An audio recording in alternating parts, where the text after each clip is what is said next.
유치원의 깃발 보겠습니다.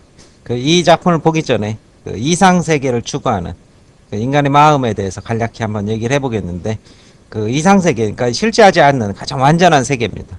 네, 실제하지 않는 완전한 세계는 우리가 이 성경에서 보면 에덴 동산에 살던 아담과 이브, 죄를 짓기 전에 하느님 나라에 살던 이런 아담과 이브가 완전 세계였을 겁니다. 하지만 그들이 어떻게 죄를 짓고 거기에서 쫓겨나게 됩니다.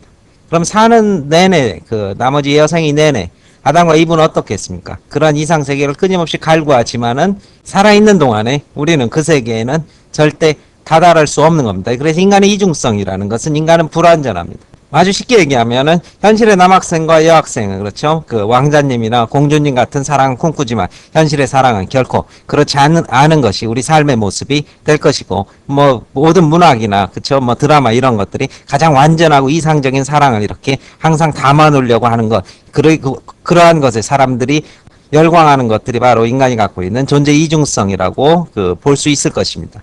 자, 그럼 시를 보겠습니다. 이 깃발입니다. 이 깃발이 어디를, 이상세계의 푸른 해완이란 완전 세계를 향해서 갈구하지만 갈 수 없다는 것이 시의 모티브가 됩니다. 이것은 소리 없는 아우성입니다. 이게 유명한 역설 표현이죠.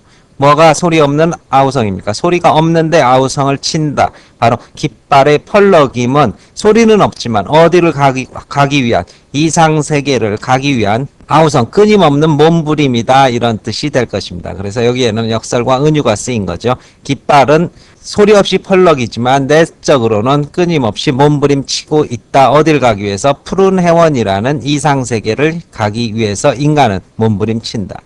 영원한 향수의 손수건입니다. 영원한 향수입니다. 향수의 손수건, 도달할 수 없다는 뜻이 될 것입니다. 그래서 에덴 동산에 쫓겨난 아담과 이브는 이상세계에 대한 향수를 갖고 원하지만 도달하기 어렵다는 인식과 그것의 한계를 보여주고 있는 표현이 되죠.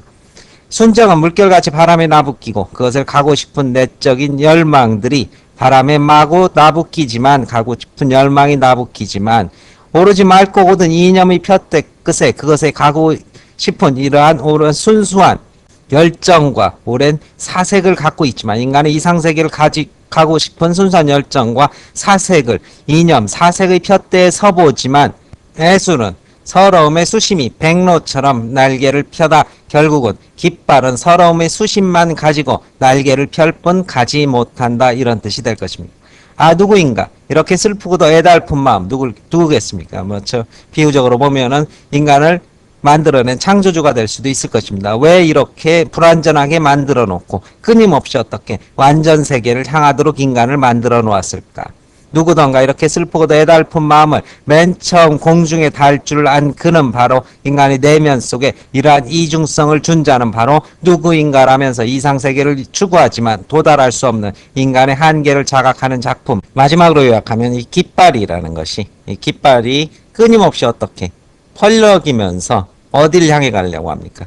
이상세계를 향해 가려고 하지만 어디에 묶였습니까? 이 푯대에 묶여서 갈 수 없는 것처럼 인간도 어떻게 끊임없이 이상세계를 갈구하지만 결국은 도달하지 못하는 것이 인간의 한계와 숙명이다라고 이렇게 말하는 작품이 깃발이 될 것입니다. 마칩니다.